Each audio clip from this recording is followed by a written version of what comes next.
Hora 23. Deportivo Cali 4, Bolívar 0. El primer apunte de esta jornada, que en el campo deportivo desde luego no es alentador para el fútbol boliviano. Derrota en la Copa Sudamericana. En el partido de vuelta, Bolívar tendría que ganar por una diferencia de 5 goles para acceder a la siguiente fase de esta competencia. Complicado de verdad. Veremos más adelante los goles. Si hablamos de fechas y de temas importantes, hoy se han cumplido 10 días de la presentación de la proposición acusatoria contra el expresidente de la República, Carlos Mesa, para iniciarle un juicio de responsabilidades por el caso Quiborax. Hablaremos de este tema con un alto representante de la Procuraduría General del Estado. Conversaremos sobre el estado del proceso, lo que se espera en cuanto a decisiones, cuáles fueron los momentos cumbre del juicio y de la acusación que se formuló en las últimas semanas, y veremos detalles adicionales de este caso que se ha convertido en un tema vital de la política y de la justicia en nuestro país. Así les he presentado dos de los temas de Hora 23. Ahora les doy las buenas noches a todos ustedes. Gracias de verdad por acompañarnos en nuestro programa. Y saludo también a mis compañeras Paola Sánchez y Piti Garamendi, que se encuentran en un área de nuestro estudio. ¿Cómo están? Buenas noches.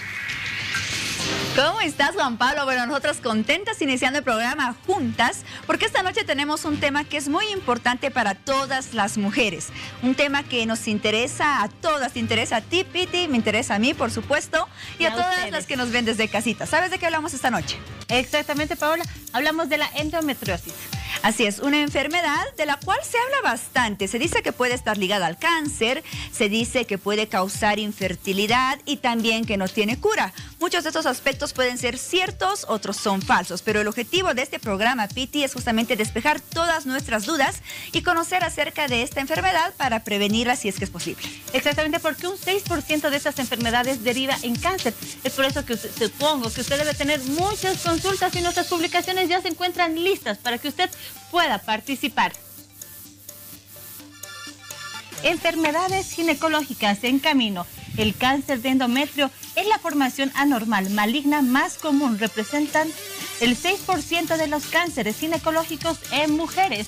También los invito a participar en esta publicación. Realiza tu consulta a nuestros profesionales invitados. También recuerde que nuestra línea de WhatsApp 776-77223 se encuentra habilitada para que ya puedan empezar a mandar sus consultas. A esos temas agregamos uno más. En esta jornada se registraron nuevas movilizaciones de la Federación de Gremiales de La Paz. ¿Cuál es la razón de esta situación? En esta oportunidad reclaman y tienen quejas respecto al trabajo de la Dirección de Mercados, que depende desde luego de la alcaldía del municipio paceño. Contaremos con la presencia de un representante de la Federación de Gremiales para que nos cuente cuáles son los motivos de fondo respecto al cuestionamiento a algunas decisiones de la Dirección de Mercados. Habrán movilizaciones en esta jornada próxima jueves, el viernes. ¿Cuál es el fondo de sus planteamientos? Algunas de las preguntas que trataremos de absolver con un representante de ese sector sindical. Pero además hablamos de un tema ambiental. Estaremos hablando de las bolsas plásticas, esas que usamos cuando vamos a la tienda o a cualquier otro centro comercial. Piti, ¿cuántas bolsas plásticas crees que se utilizan por día en Bolivia? En Bolivia, por día. A ver, una cifra que se te venga a la cabeza. 500,000 de bolsas. Te quedaste un poco corta. Se duplica la cifra. Aproximadamente 1,3 millones de bolsas plásticas se usan en todo el país por día y esta cifra se multiplica a aproximadamente 475 millones de bolsas por año. Imagínense, estas bolsas cuando las desechamos generan gran impacto ambiental que no solamente afectan al planeta, no solamente afectan a la tierra, también afectan a nuestra salud. Y es por ello que la Unión de Periodistas Ambientales y la Brigada Verde están trabajando en un anteproyecto de ley muy importante, Piti, que tiene el objetivo de prohibir el uso de bolsas plásticas. Así que si esta norma se aprueba, ya no podremos usar bolsas plásticas para adquirir ningún producto en un centro comercial y tendríamos que reemplazarlas por material biodegradable. Me parece muy bien y una buena opción. ¿Y a usted qué le parece? Nuestra publicación también se encuentra lista para que ya pueda participar. Proyecto de ley para evitar el uso de bolsas plásticas. ¿Usted apoya la prohibición de uso de bolsas plásticas? No olvide que su opinión es muy importante para nosotros. Bueno, y vamos con el tema principal de esta noche. Hablamos de la endometriosis y también hablamos del cáncer de endometrio. Se dice que este es uno de los más frecuentes en Estados Unidos y también en América Latina.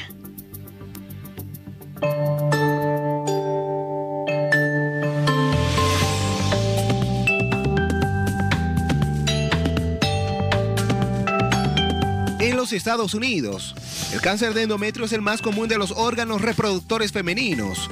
Para el año 2018, los cálculos de la Sociedad Americana contra el Cáncer para este mal son que se diagnosticaron alrededor de 63,230 casos nuevos de cáncer de útero. Asimismo, se calcula que alrededor de 11,350 mujeres morirán de cánceres de cuerpo uterino. Cabe resaltar que estos cálculos incluyen tanto cánceres endometriales como sarcomas uterinos. Sin embargo, hasta el 8% de los cánceres de cuerpo uterino son sarcomas, por lo que los números reales para los casos y las muertes de cáncer de endometrio son ligeramente menores que estos cálculos. Por otra parte, debemos resaltar que el cáncer de endometrio afecta principalmente a las mujeres posmenopáusicas, además de que la edad promedio de las mujeres diagnosticadas con cáncer de endometrio es alrededor de los 60 años.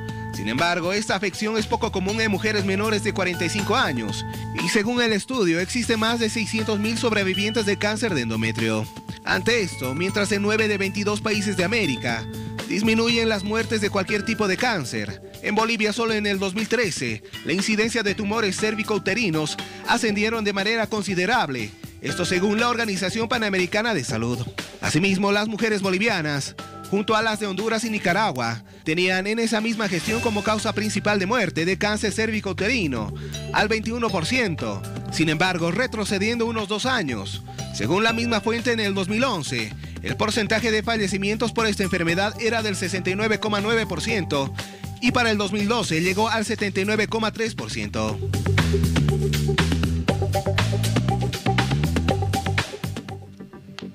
Enfermedades ginecológicas en camino es como hemos denominado al tema principal de esta noche. Nos enfocamos principalmente en la endometriosis, pero por supuesto que estaremos hablando también de lo que es el cáncer de endometrio y el cáncer de cuello uterino, así que atentas todas las mujeres, porque esta noche vamos a despejar nuestras dudas junto a especialistas como es el doctor Winston Ucín, médico ginecólogo, obstetra y sexólogo que nos acompañó ya en varias ocasiones en el programa. Doctor, bienvenido. Qué gusto de que nos visite nuevamente. Buenas noches. Agradecido por la invitación, a sus órdenes. Y también contamos con la presencia del doctor Carlos Peláez, subespecialista en cirugía oncológica, además ganador del Premio Nacional de Atención e Investigación en Cáncer entre el año 2016 y 2017, otorgado por la Sociedad Boliviana de Cancerología, y es jefe de Cátedra de Cirugía 2 de la Facultad de Medicina en la Universidad Mayor de San Andrés. Doctor Peláez, bienvenido. Gracias, muchas gracias por la invitación, prestos a lo que ustedes gusten. Bueno, vamos a despejar todas las preguntas, todas las dudas que ustedes tengan y que puedan enviar también a nuestras redes sociales. Ese es un tema que nos interesa mucho, sobre todo a las mujeres. Pero en Hora 23 también tenemos temas que les interesa mucho a los hombres y a los fanáticos del fútbol. Ustedes, doctores, antes de iniciar con este tema de la endometriosis, ¿son fanáticos del fútbol, de algún equipo en especial? Por supuesto, un poco triste por Bolívar, pero bueno, sí. Perdió Bolívar 4-0. Así es. Una goleada. Doctor Ucín. Bueno, también me está poniendo triste porque no había escuchado ese... Se está enterando acá, recién. Me estoy enterando. Bueno, y para que esté más enterado aún y para que todos ustedes tengan más datos, vamos un momento contigo, Juan Pablo, y luego continuamos con el tema principal de esta noche, endometriosis. Gracias, Paola. La palabra común de nuestros dos invitados, tristeza. Y quizás esa sea la reacción lógica ante el resultado que se ha registrado hoy en la ciudad de Cali. Vamos precisamente hasta Colombia para contarles cómo se registraron los 4 goles que encajó Bolívar. El primero, minuto 31 del partido, grave error del arquero debutante, apellido Laforia, la nueva figura del Bolívar, en este caso no con un debut auspicioso. Así se marcaba el 1-0. Una jugada al estilo de Karius o de Caballero, ya que estamos a pocos días de la finalización del Mundial. Un mal ejemplo que en este caso ha cundido en el conjunto de Bolívar y particularmente en su arquero debutante Laforia. Pasarían varios minutos hasta el segundo tiempo, minuto 51 del partido, y el autor que marcaría el segundo tanto del encuentro sería Benedetti. Bolívar intentó, pero fueron ataques muy tímidos y no logró ni siquiera asustar al rival, de acuerdo al relato de los colegas de Fox. Este es un intento de marcar el segundo gol, un remate que va a dar al palo, y se frustraba momentáneamente la posibilidad de ampliar la cuenta para el conjunto colombiano Deportivo Cali. Pasaban y pasaban los minutos, ya nos vamos ahora al segundo tiempo, y allí las cosas cambiarían radicalmente y a favor del conjunto colombiano. Ahora sí, el minuto 51, un gran remate de Benedetti, uno de los hombres más habilidosos del conjunto colombiano, que ponía el 2-0. La reacción del arquero de Bolívar no fue suficiente para evitar ese gran remate que acabó en las redes del conjunto celeste. 2-0 ya era un marcador que obligaba en La Paz a una remontada significativa, pero las cosas empeorarían pocos minutos después. Llegaríamos al minuto 63 del partido, tras varios toques, un nuevo ataque del conjunto caleño, y en este caso va a ser Sant quien marque el 3-0 a favor del conjunto colombiano. Como ven en imágenes, fueron varias las oportunidades de ampliar la cuenta. La defensa de Bolívar, que improvisó a sus dos centrales, no cumplió a cabalidad su misión. El resultado es este: un centro desde la derecha, los centrales dormidos, y Sant marca el 3-0 en el minuto 63 del partido. Ya era un resultado crítico para el conjunto boliviano, pero las cosas iban a empeorar. Se jugaron 2 minutos de tiempo adicional después de los 90 reglamentarios, y el autor del cuarto tanto sería Cabrera. Enseguida vamos a revisar esa jugada que marca el mal estado de forma de la defensa de Bolívar. Toques en el área, allí un atacante pasa a otro, el remate al arco, la defensa poco visible y poco activa, y Bolívar intentando lo que parecía imposible: un gol del descuento, allí un tímido ataque que acaba en las manos del portero de Deportivo Cali. Lo dicho, llegaría el minuto 92 del partido, y ese cabezazo marcaría un nuevo intento de vulnerar la valla de Bolívar. Intento que se cristalizaría instantes después. Recordamos que en Bolívar debutaron 2 jugadores, Laforia, el arquero, y Rodríguez Valla, un mediocampista ofensivo. El papel del arquero lo hemos visto bastante discreto. El jugador Rodríguez Valla tampoco sobresalió en el conjunto celeste. Y este sí es uno de los ataques que formaron parte del preludio del cuarto gol del conjunto de Cali. Alfredo Arias, el director técnico de Bolívar, es uruguayo, también debutó en esta competencia y en su primer partido oficial en Bolívar. El balance, dicen los expertos en deportes, fue desde luego negativo para Bolívar. No es un conjunto que haya estructurado sus líneas, la defensa no tiene la fortaleza necesaria, no hubo proyección en el ataque, menos contundencia en la definición, y el balance es desde todo punto de vista desalentador. Ahora sí, minuto 2 de adición al finalizar el partido, varios toques en el área, casi parece una jugada de fútbol de salón, un delantero que pasa a otro, da el toque a un adicional, y finalmente Cabrera marca el 4-0. El resultado de esta noche: Deportivo Cali 4, Bolívar 0. Preocupación en filas celestes. Hay aún la oportunidad de volcar ese resultado en el partido de vuelta en La Paz, pero de verdad que será difícil. Bolívar podrá lograr 5 goles de diferencia. Por lo visto esta noche no parece posible. Dejamos el campo deportivo y tras este paréntesis con la Copa Sudamericana volvemos con Paola, con el tema que anunciaba y con sus invitados. Así es, Juan Pablo, porque hay que tener mucho cuidado con la endometriosis, y bueno, es momento de iniciar el tema de esta noche y lo hacemos con usted, doctor Ucín, para que pueda comentarnos acerca de qué es la endometriosis y qué sucede en nuestro cuerpo cuando una mujer tiene esta enfermedad. Bueno, endometrio ya nos está diciendo que es la parte interna del útero. Y esta parte interna del útero es la parte funcional de acción dentro del útero para que se produzcan los ciclos menstruales. Cuando hablamos que este tejido ha salido de la parte interna del útero, imaginémonos una palta, ¿ya? Y cuando nos imaginamos una palta, tenemos que la parte donde está guardada la pepa, eso llegaría a ser la parte del endometrio.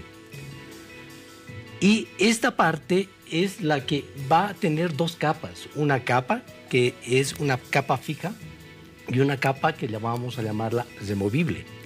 Esta capa removible es la que va a eliminarse en cada menstruación que tenga la mujer. Cuando hablamos de endometriosis, osis significa enfermedad. Significa que este tejido del endometrio no está ubicada en la parte interna del útero, sino que ha salido hacia las partes relacionadas al abdomen. Y cuando esta parte ha llegado al abdomen, va a tener la misma función de respuesta que ha tenido en el útero. Es decir, que las hormonas van a actuar sobre esa parte y van a comenzar también a aumentar en volumen las partes glandulares y también van a producir un sangrado. Y este sangrado es lo que va a producir la irritación interna en el abdomen con dolores que cada vez se van haciendo mucho más dolorosas en el transcurso de las menstruaciones con la edad. Pero entre otras sintomatología que va a dar esta enfermedad está el hecho de que puede haber dolores en las relaciones coitales, puede haber además, lo triste, mujeres que no pueden embarazarse y mujeres que con el tiempo van llegando a tener un desarrollo de esta enfermedad que va afectando a las trompas, va afectando al recto, va afectando a la vejiga, con sintomatología dolorosa en cada uno de estos órganos. Situación que sin duda va a poner a la mujer en una situación incómoda, no solamente como mujer, sino incluso como pareja e incluso desde su punto de vista psicológico. Sin duda, definitivamente. ¿Y cuáles son las causas de esta enfermedad? ¿Por qué se presenta esa salida que usted mencionaba del endometrio? ¿Es algo congénito, uno nace así o se va dando con el paso del tiempo? Hay muchas teorías que se han dado sobre esas, ¿no? Y una de las teorías que ha querido justificar esta situación es que cada vez que va a haber una menstruación puede haber una especie de reflujo de la parte interna del útero hacia las trompas y que las trompas de alguna manera den paso a este tejido interno del útero hacia la cavidad abdominal. Sin embargo, hay otras teorías relacionadas a que eso tiene ya un origen genético en el concepto de que haya tejidos endometrioides dentro de la cavidad relacionada a la parte del ovario y cosas de ese tipo. Hay otras que hablan que, por ejemplo, las causas quirúrgicas de útero pueden determinar que en algún momento haya esa salida de ese endometrio hacia la cavidad abdominal, se quede ese tejido ahí y ese tejido comience a proliferar. Situación que va a determinar que se produzca la endometriosis, digamos, como una especie de que se haya injertado el endometrio hacia la cavidad abdominal. ¿Podría ser hereditaria también en una misma familia? ¿Varias mujeres podrían presentar esta enfermedad? Bueno, la realidad es que muchas de las enfermedades siempre se ha tocado como un punto la posibilidad de que sí se dé esta situación. Muy bien. Doctor Peláez, la endometriosis, ¿qué tan ligada está con el cáncer? Al inicio del programa decíamos que existen muchas verdades y también mitos acerca de esta enfermedad. ¿Es una enfermedad benigna o podría desarrollar un cáncer posteriormente? La endometriosis es una enfermedad benigna. Sí puede desarrollar tumores que se llaman endometriomas, pero son tumores benignos. Es diferente el cáncer de endometrio. El cáncer de endometrio se origina dentro del útero, en la capa interna que mencionaba el doctor. Esta capa interna es muy interesante, funciona mucho con los estrógenos. Significa que empieza a dar y empieza a crecer para luego albergar a esa fecundación. Cuando no hay fecundación, hay un cambio. La progesterona empieza a bajar y esa capa pues sale en forma de menstruación. Toda alteración hormonal que predisponga al aumento de estrógenos puede ser causante de un cáncer de endometrio. Si uno habla de predisposición hormonal, una mujer que menstrua muy temprano, menarquia temprana, hace que su periodo menstrual sea muchas veces durante su vida, es decir, tenga más estrógenos. Cuando la menopausia también es tardía, más allá de los 50 años, sigue ese periodo estrogénico. Los estrógenos también se forman a nivel del tejido celular subcutáneo, la grasita. Vale decir, las personas más gorditas pues tienen más riesgo de cáncer de endometrio. Si una persona toma reemplazo hormonal, hormonas en pastilla, tiene más riesgo de cáncer de endometrio. En conclusión, todos esos factores hormonales que aumentan los estrógenos son factores de riesgo para producir ese cáncer de endometrio. Muy bien, el cáncer de endometrio en la nota de introducción veíamos que es muy frecuente en Estados Unidos, también en América Latina. Generalmente, ¿cuál es su incidencia en nuestro país? Nosotros tenemos estadísticas de cáncer de cérvix uterino muy marcada, pero no así de cáncer de endometrio, en el sentido que el cáncer de endometrio no es tan frecuente. ¿Qué significa no es tan frecuente? 15% de los cánceres ginecológicos son causa de cáncer de endometrio. Vale decir, el cáncer de cérvix es el número 1, el cáncer de ovario es el número 2 y el número 3 pues es el cáncer de endometrio. Muy bien, dejamos claro entonces la diferencia que existe entre la endometriosis y el cáncer de endometrio, que representa el 15% de los cánceres ginecológicos, como mencionaba el doctor Peláez. En el caso de la endometriosis es una enfermedad benigna que podría generar tumores benignos. ¿Su incidencia? La incidencia varía mucho de acuerdo a raza. Como le decía, también varía mucho de acuerdo a la parte de edad. Entonces, definitivamente lo que hay que señalar claro es que el endometrioma muy rara vez se convierte en un cáncer. Y rara vez significa que es extremadamente raro. De 100,000 casos, uno puede hacer hiperplasia y esa hiperplasia llegar a un cáncer. Muy bien, tomando en cuenta todas las causas que nos mencionaba hace un momento, doctor Ucín, ¿existe alguna probabilidad de reducir la frecuencia de la endometriosis? Bueno, existen tratamientos, y entre estos tratamientos tenemos los tratamientos hormonales. Existen... Pero antes de entrar a los tratamientos, a lo que me refería es si nosotros de alguna forma, con algunas acciones, podríamos prevenir esta enfermedad. ¿Es posible o es totalmente...? Es tan interesante lo que habló el doctor en relación a que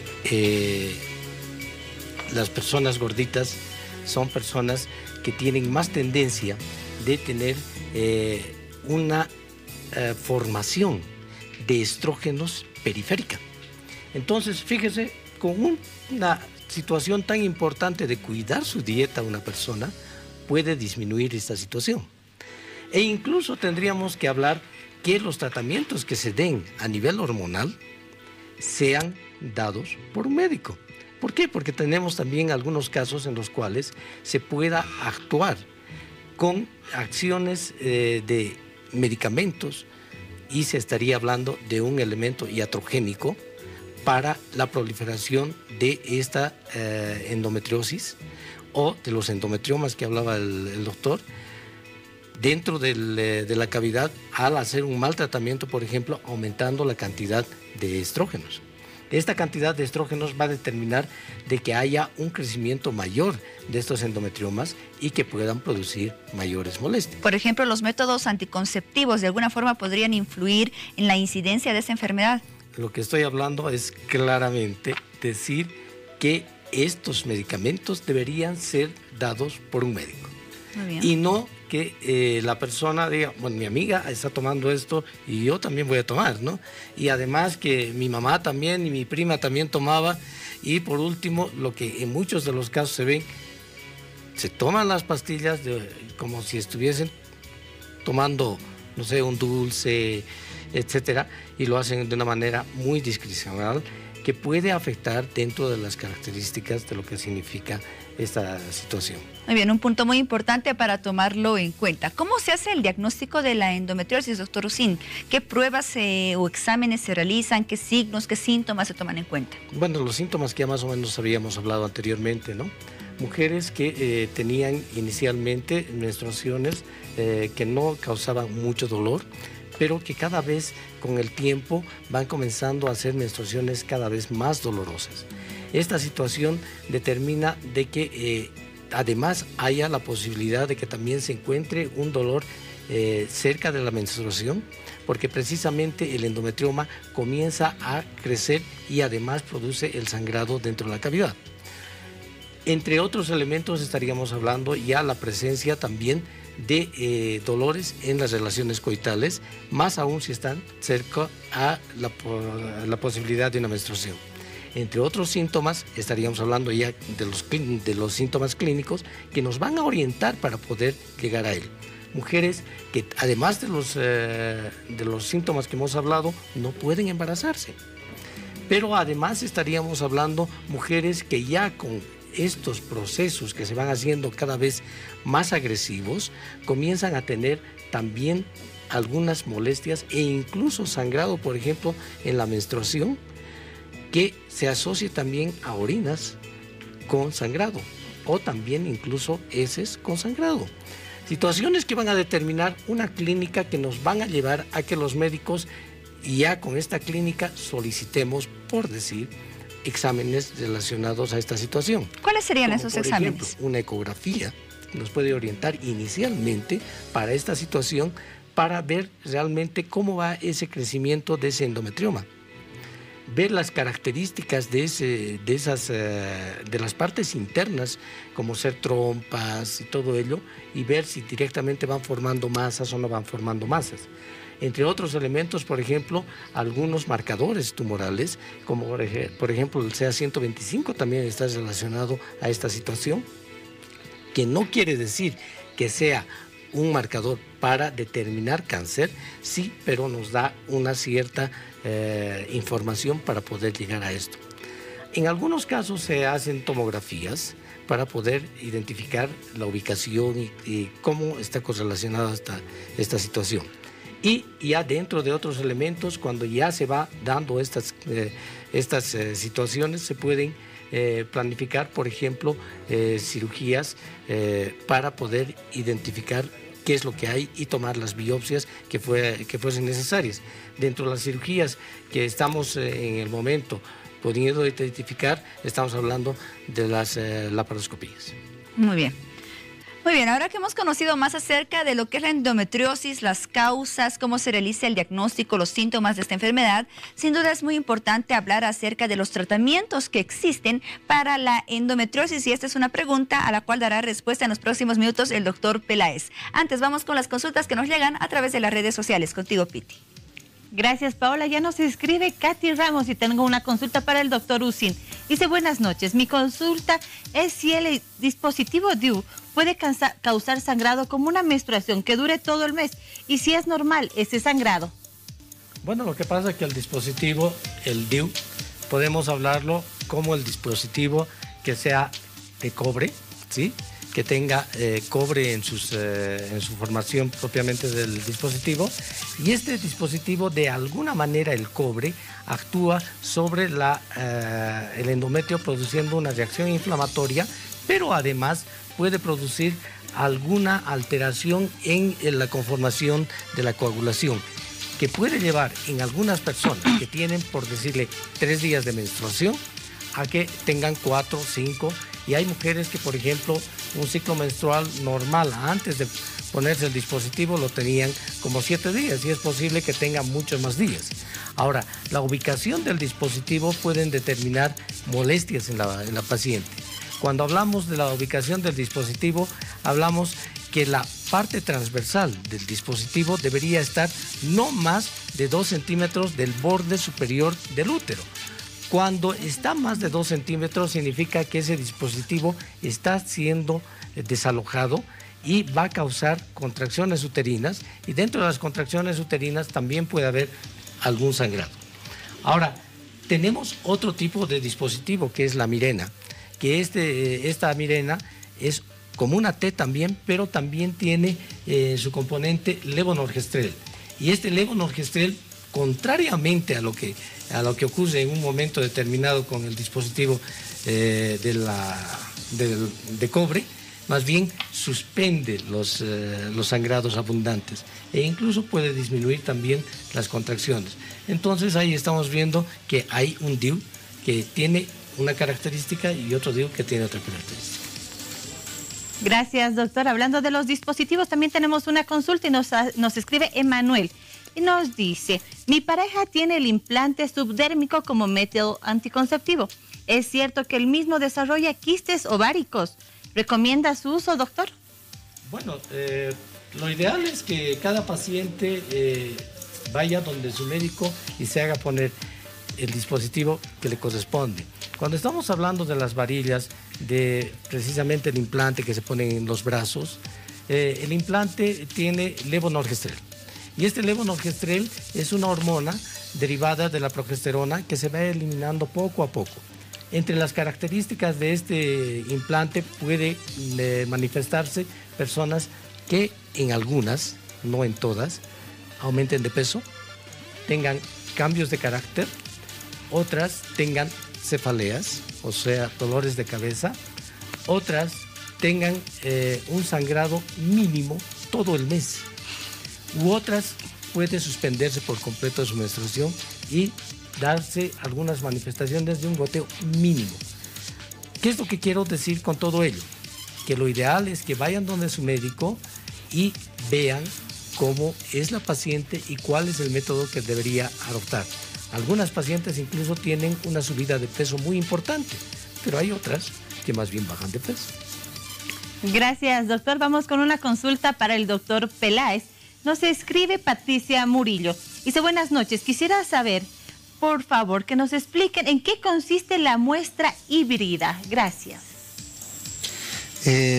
La muestra híbrida en realidad no es para cáncer de endometrio, sino es para cáncer de cérvix. A diferencia del cáncer de endometrio, que esto está relacionado a factor hormonal, el cáncer de cérvix está relacionado a factor infeccioso, el virus del papiloma humano. ¿Cómo podemos detectar al virus del papiloma humano? A través de esa captura híbrida. Y nosotros podemos dar un número, ver qué número es el virus que está causando o que está infectando ahí.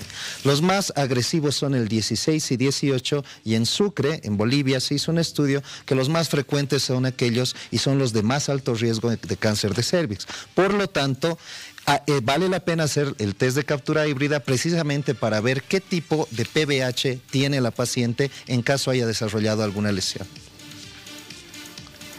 Muy bien, agradecemos a todos ustedes por hacernos llegar sus dudas y bueno, esperamos haber despejado todas ellas con nuestros especialistas. Continuamos hablando de la endometriosis y dejábamos pendiente el tratamiento, doctor Peláez. ¿Qué tratamientos existen para controlar esta enfermedad? Primero, antes de entrar al tratamiento, ¿esta es una enfermedad que tiene cura o solamente puede ser controlada? Muy buena pregunta. Generalmente se controla antes que curar. Y 12 acotaciones a las respuestas a las preguntas anteriores que son muy importantes. Adelante. Todo sangrado posmenopáusico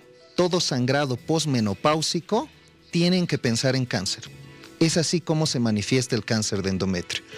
Una persona que menstrua normalmente, bueno, puede tener sangrados anormales durante la menstruación, sea por un aborto, sea un embarazo ectópico, sea una endometriosis, etcétera, etcétera. Sin embargo, en la posmenopáusica, cuando una mujer ya ha dejado de menstruar, si hay un sangrado, tiene que descartarse un cáncer. Muy bien, eso es un excelente apunte y hay que tomarlo en cuenta. La otra acotación a la pregunta que hicieron. Les decía que todo lo que es estrógeno es un factor de riesgo para producir cáncer. Antes, para anticonceptivos orales, se daba mucho estrógeno y se dieron cuenta realmente que esto producía tumores, tanto a nivel de endometrio como de mama. Actualmente los preparados son con progesterona y estrógenos. Vale decir, la progesterona le da un factor protector. ¿Por qué quería llegar a esta pregunta y a esta respuesta? Precisamente porque hay tratamientos hormonales para evitar este tipo de enfermedades. Tanto para el cáncer de endometrio existe una terapia, hormonoterapia, como también para la parte de endometriosis. Es cómo se empieza. Hay que tratar de ver el grado. Significa, y el doctor lo señalaba muy bien, ingresar a través de estudios complementarios como tomografía, resonancia magnética, incluso una laparoscopía diagnóstica para ver qué tan avanzada está la enfermedad. A veces la enfermedad está tan avanzada que puede producir obstrucciones intestinales y, como bien lo ha señalado el doctor, incluso puede producir infertilidad. Son situaciones en las cuales hay que operar este tipo de endometriomas, siempre y cuando no se pueda manejar con tratamiento médico. Muy bien, ahora sí, doctor, nos enfocamos, gracias por toda esa información, y nos enfocamos en los tipos de tratamientos que existen para la endometriosis. ¿Cuáles son? Como le decía, hormonal, quirúrgico y a veces el mixto, ¿no? ¿En qué caso se recurre a un tratamiento quirúrgico? Cuando hay tumores grandes, endometriomas, cuando se quiere tener fertilidad, se puede permeabilizar las trompas, y cuando hay tumores, les decía, que pueden obstruir los intestinos o provocar molestias vesicales, pues definitivamente son situaciones donde ya ingresa la cirugía. ¿Cuál es el problema de la cirugía? Cuando se hace la cirugía, el endometrioma recidiva, vale decir, vuelve a aparecer.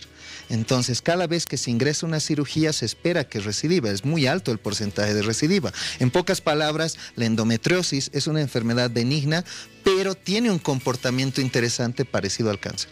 En el caso de aquellas mujeres que acuden al diagnóstico de endometriosis por un tema de infertilidad, después de realizarse el tratamiento quirúrgico, ¿existe, por así decirlo, es garantizado de que puedan embarazarse o no? Nunca hay garantía de nada en medicina, ¿no? Pero los intentos efectivamente son los que debemos hacer. ¿Hay un alto porcentaje entonces de que puedan embarazarse? Así es, y no solamente eso, no solamente es de permeabilidad, también se pueden hacer fertilizaciones in vitro y algún otro tipo de terapia para la fertilidad. Ahora que estamos hablando de los embarazos relacionados con la endometriosis, ¿una mujer con endometriosis que no tiene ningún tratamiento puede embarazarse? Sí, pero el porcentaje... ¿No está 100% relacionado con infertilidad? No, pero el porcentaje también de perder al producto también se eleva. O sea, existe un alto porcentaje de abortos espontáneos que se podrían dar. Así es, lo mismo sucede en cáncer. Muy bien. El cáncer de cuello uterino, el cáncer de endometrio, la endometriosis son algunos temas que hemos abordado esta noche y que es importante tomar en cuenta toda la información que nos brindaron nuestros especialistas. Ya para finalizar esta entrevista, les voy a pedir a ambos que puedan concluir con las recomendaciones y cualquier apunte final respecto a la endometriosis. Comenzamos con usted, doctor Usín. Bueno, cuando hablamos de enfermedades ginecológicas es importante que partamos de elementos básicos. Hubo una pregunta de la captura híbrida, por ejemplo, y esta captura híbrida nos determina la presencia o no de haberse contagiado con papilomavirus, como lo dijo el doctor. Y por ejemplo, tenemos este examen que se está haciendo en el CIES, por ejemplo, y que también tenemos la posibilidad de hablar con las mujeres de que la salud es de ellas, y la salud, como es de ellas, hagan su control, así no estén embarazadas, asistan, hagan lo que el doctor decía. El primer cáncer que tenemos en el país es el cáncer de cuello uterino, y se puede solucionar ese cáncer, o se lo puede detectar inicialmente, antes de que sea un cáncer con una lesión intraepitelial de bajo grado, una lesión intraepitelial de alto grado que todavía es solucionable, incluso un microinvasor, de una manera muy simple, haciendo su control anual. Y esto determina que no es un problema para la mujer, es un problema social. Familia que pierde una madre ha perdido el pilar más importante de la sociedad. Esos niños, ¿quién los va a ver? El padre va a tener la misma capacidad de verlos a sus hijos como ve una madre, jamás. Y desde ese punto de vista, aquella mujer que nos está viendo, el cuidado de su salud es importante, lo decía el doctor. Las mujeres gorditas tienen más tendencia a tener estas enfermedades, pues también vale la pena evitar el engorde. ¿Sí? Es una importante reflexión, doctor Usín, y comprendemos la importancia de los controles periódicos que se deben realizar a tiempo, incluso ya en aquellas mujeres que tienen endometriosis. Tengo entendido que el control del tratamiento de esta enfermedad depende mucho también del diagnóstico temprano. Así es, y sobre todo dos pilares fundamentales, ¿no?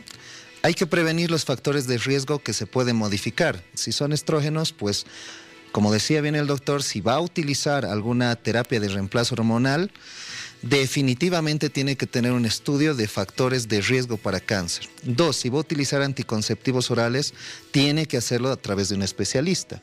Y por último, para prevenir, baje de peso, efectivamente haga ejercicio. Deje de fumar, si es que fuma, aléjese de los fumadores, no beba tanto. El ejercicio físico mayor a 30 minutos al día ha demostrado ser un factor protector no solamente para cáncer de endometrio, sino para todo tipo de cáncer. El cáncer de endometrio está muy ligado al cáncer de mama, el número 1 del mundo, porque el 2/3 de cáncer de mama se alimenta también de estrógenos. Vale decir, puede prevenir 2 tipos de cánceres de los más frecuentes en la mujer haciendo estas medidas. Muy bien, gracias por esas recomendaciones, doctor Peláez. Mujeres, vamos a tomar en cuenta todas ellas y toda la información que brindaron nuestros especialistas esta noche, a quien agradecemos su presencia, al doctor Winston Ucín, médico ginecólogo, obstetra y sexólogo. Gracias, doctor, hasta otra oportunidad. Igualmente al doctor Carlos Peláez, su especialista en cirugía oncológica. Muchas gracias, doctor. Gracias. Nos damos una pausa y hablemos con más de Hora 23. Espérenos.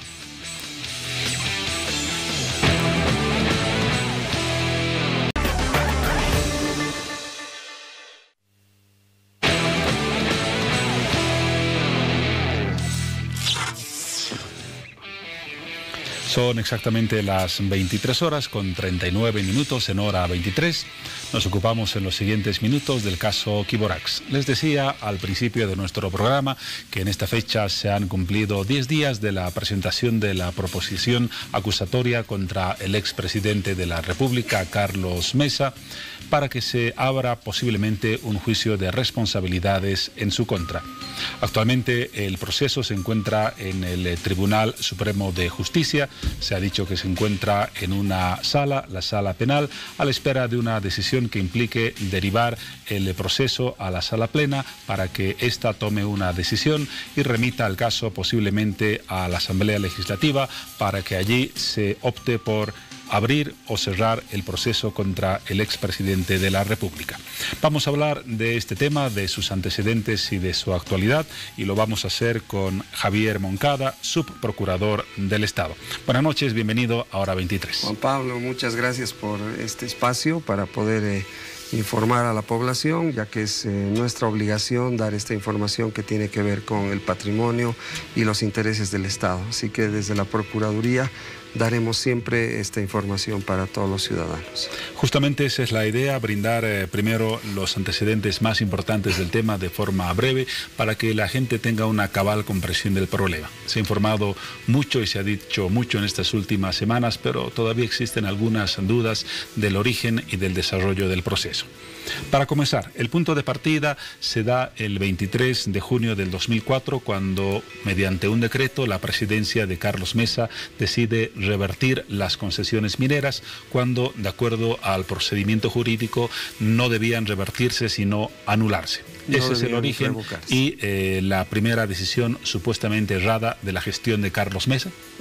A ver, con algunas precisiones, Juan Pablo, usted bien señala el origen del problema, pero quisiera yo comenzar aclarando algo que usted acaba de señalar. La Procuraduría no tiene ningún problema, nosotros no discutimos la decisión que ha tomado el expresidente Mesa.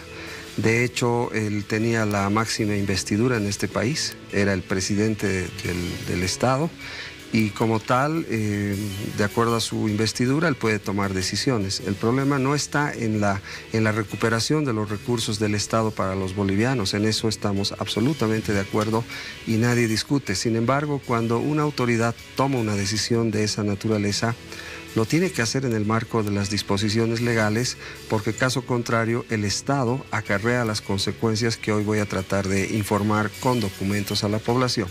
Con esa puntualización, la observación es correcta. Carlos Mesa dispuso la reversión cuando la revocatoria, la revocatoria, cuando la figura hubiera correspondido a la anulación. Sí, pero además, ¿por qué quiero precisar eso? Todo empieza en realidad con una ley que es la ley 2564.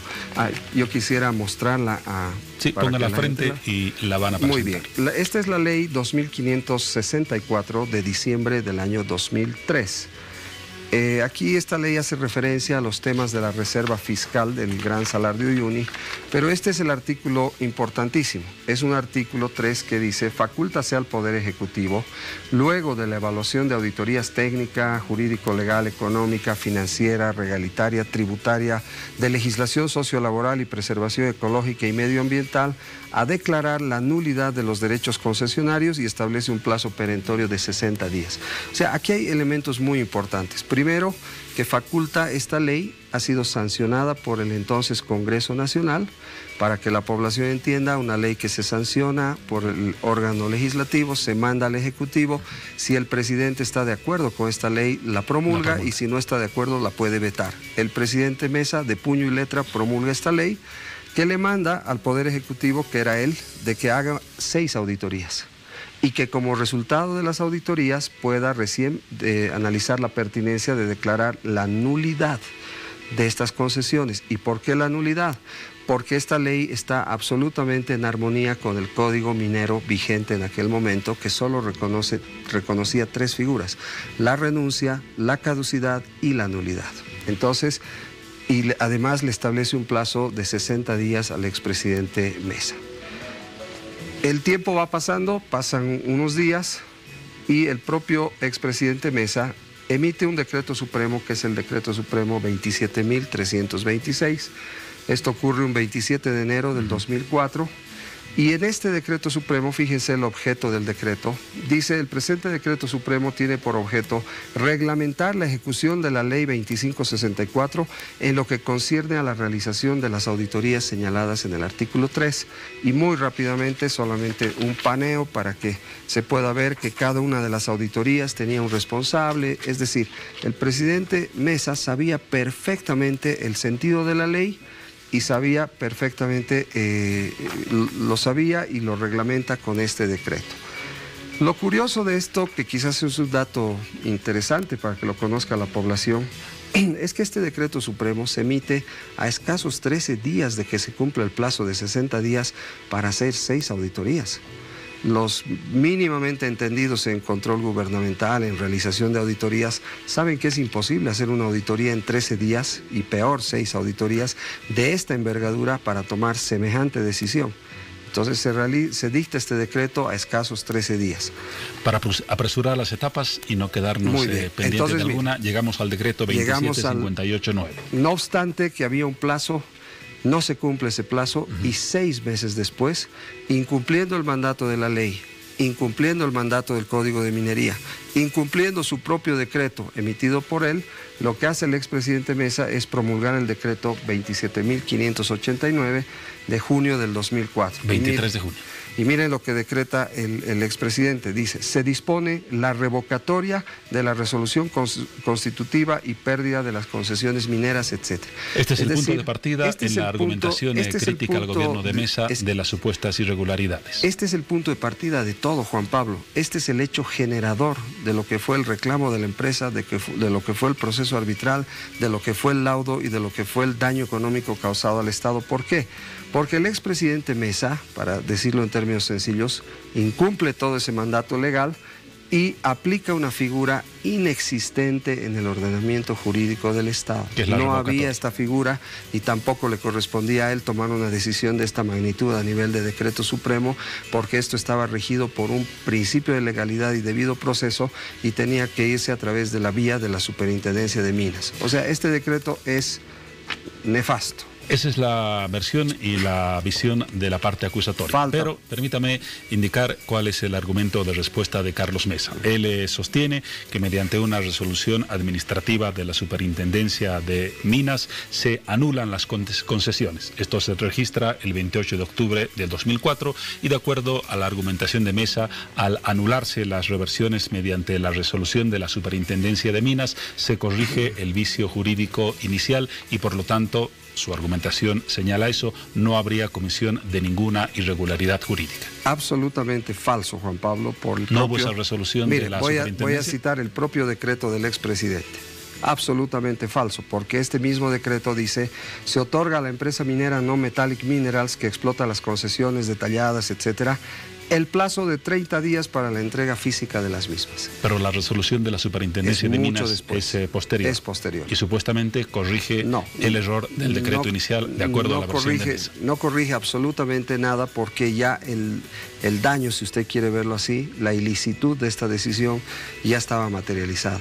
La empresa ya había devuelto las concesiones a la prefectura de Potosí y no había nada que corregir. Entonces, permítame este detalle que es importante. Miren, un informe de la época del gobierno de Carlos Mesa, 8 de diciembre de 2004 y varios sellos, porque este es un informe de una comisión multiministerial, viene del Ministerio de Relaciones Exteriores, del canciller de Carlos Mesa, Juan Ignacio Siles del Valle, donde analiza todo este tema y por razones del tiempo solo voy a leer una conclusión. Mediante decreto supremo 27589 se dispuso la revocatoria de las concesiones mineras consignadas en favor de No Metallic. Dicho decreto fue promulgado debido a la presión social y política ejercida por las autoridades de Potosí y en particular de la localidad de Uyuni. Mire esta frase: él mismo adolece de serios problemas jurídicos.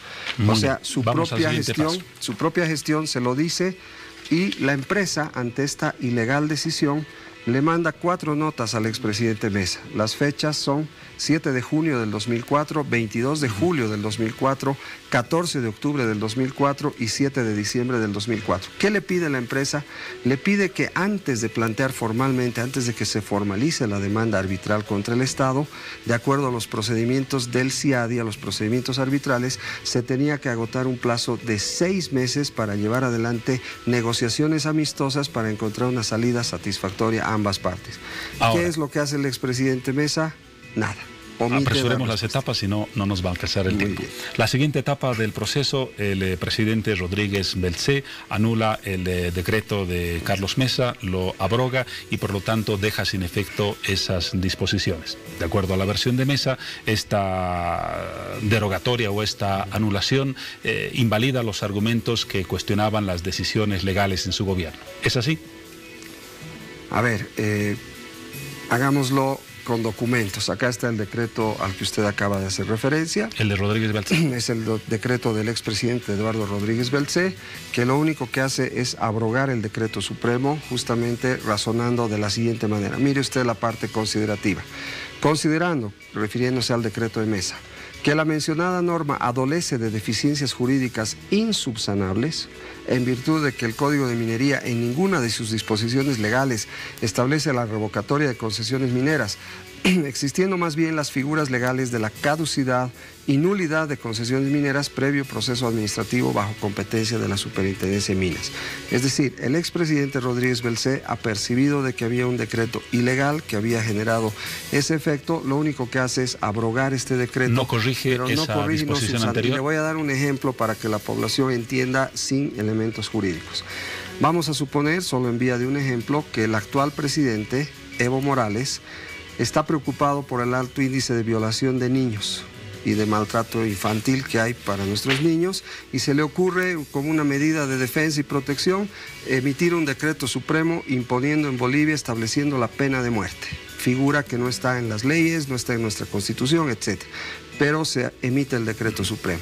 En ese periodo, digamos que ese decreto hubiera estado en vigencia un cierto tiempo, se realizan 6 ejecuciones de personas, de violadores de niños a quienes se les aplica la pena de muerte. Ya se los elimina, se los mata aplicando esa norma. Se va el presidente Evo Morales, asume un nuevo presidente y el nuevo presidente, igual que lo hizo Rodríguez Belcé, se apercibe de una norma que es contraria al ordenamiento jurídico boliviano y abroga esa disposición porque es contraria a las leyes, a los decretos y a los tratados. La expulsa del ordenamiento. Eso no subsana, eso no corrige, eso no convalida, porque ya el hecho generador nació, porque ya se han realizado las 6 ejecuciones en el ejemplo que le he dado. Y entonces algún día se iniciará un proceso contra el Estado y será un tribunal internacional que condenará al Estado, pero no lo va a condenar por los hechos subsecuentes, lo va a condenar por el hecho generador, que fue el haber dictado una norma que produjo sus efectos jurídicos. La disposición del expresidente Mesa produjo los efectos jurídicos buscados, y los efectos fueron la revocatoria ilegal de esas concesiones. La empresa devuelve las concesiones y se va a su casa.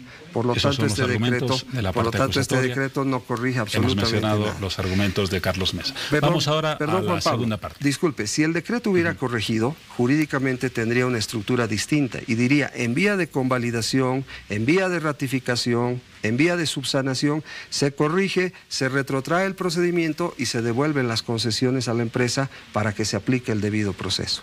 La visión de la acusación, los puntos de vista de Carlos Mesa son desde luego diferentes. Vamos ahora a un corte, luego vamos a ir con la segunda parte de esta entrevista, que se enfocará en la otra parte de las responsabilidades del actual gobierno en el proceso que se siguió años después y hasta hace poco tiempo, con el saldo de un fallo y de una indemnización de 42.6 millones de dólares a favor de la empresa Quiborax.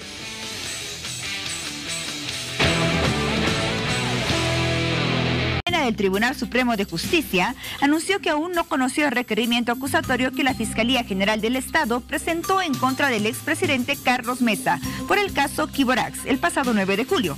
Asimismo, se informó que una vez que esté en agenda, el Tribunal Supremo de Justicia dirimirá si remite el caso a la Asamblea Legislativa para que se autorice o no el juicio de responsabilidades contra Mesa.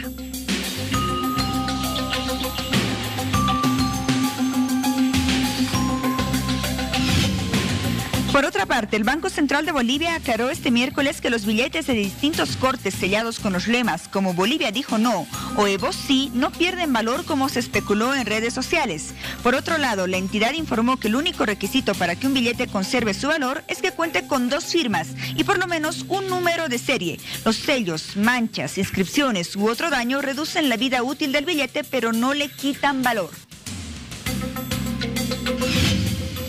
Y para finalizar, según el Informe Mundial sobre las Drogas 2018, presentado este miércoles por la Oficina de las Naciones Unidas contra la Droga y el Delito, asegura que la producción de cocaína en Bolivia aumentó, aunque a un ritmo más lento. Asimismo, en dicho comunicado se anunció también que el cultivo mundial de coca es de 213.000 hectáreas, de las cuales el 10%, o sea, 23.100 hectáreas, estarían en Bolivia.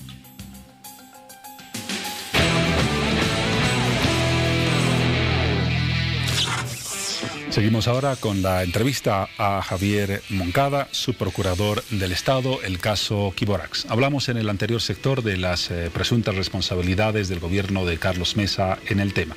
Pero hay desde luego una segunda etapa, aquella que legalmente correspondió a la defensa de los intereses del Estado a cargo del actual gobierno, el gobierno de Evo Morales. ¿Por qué se hace tanto énfasis en las responsabilidades de la gestión de Carlos Mesa y no tanto en las responsabilidades de la actual gestión de gobierno, que por cerca de 10 años realizó una defensa que acabó no siendo exitosa? Bien, a ver, quizás sería bueno precisar, Juan Pablo, que la pretensión inicial de la empresa fue de 150 millones de dólares en este caso. El Estado, con la defensa que ha realizado a través de todo este tiempo, ha logrado reducir esa sentencia, esa pretensión en un 72%, y finalmente llegamos al monto que se llega.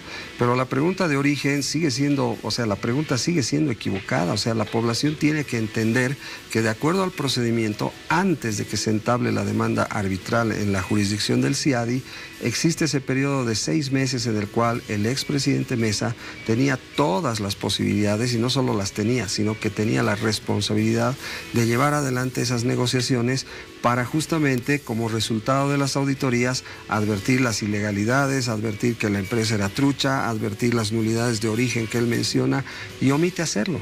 Entonces, hay una doble responsabilidad por acción, por dictar un decreto supremo contrario al ordenamiento jurídico, y por omisión, porque no cumple lo que dice su propia ley, que le manda a hacer auditorías. Entonces hay un problema de origen, ya no hay posibilidad de resolver el tema más adelante, de revertir el hecho generador. Cuando al final, en todo este transcurso, el CIADI se pronuncia sobre el hecho generador.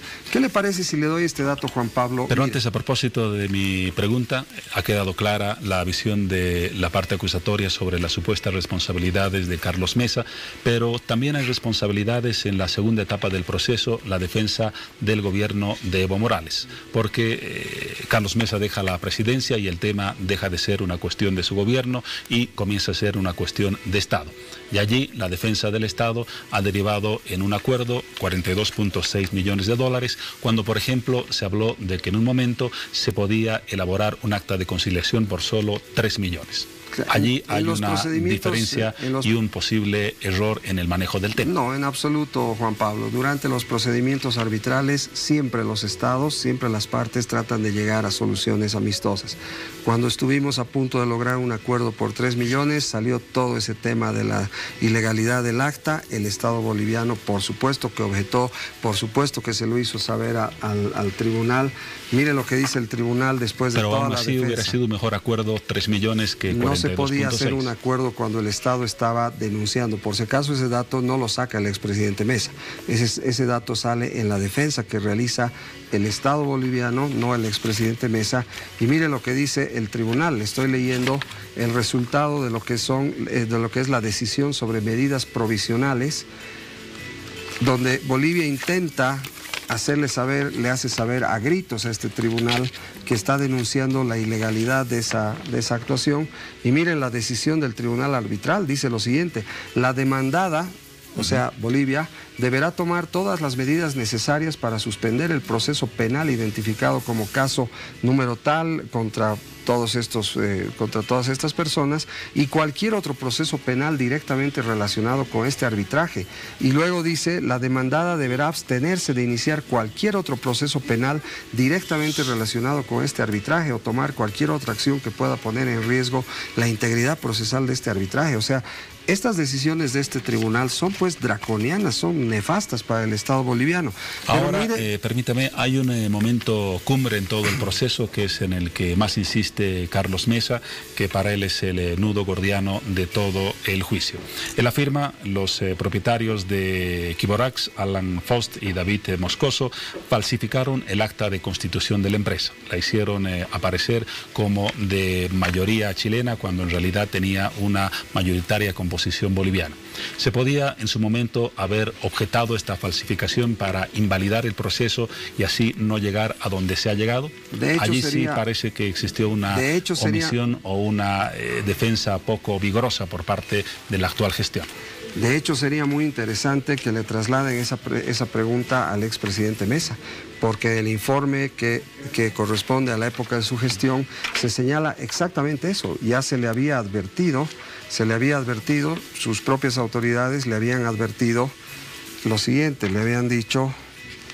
Miren, en el año 2004 ya le dijeron, sin embargo, si bien el gobierno de Bolivia reconocía la validez de ese instrumento jurídico, planteó que antes de ingresar a la aplicación de los procedimientos de solución de controversias que él mismo incorporaba, era necesario dar cumplimiento al artículo 1 de su protocolo.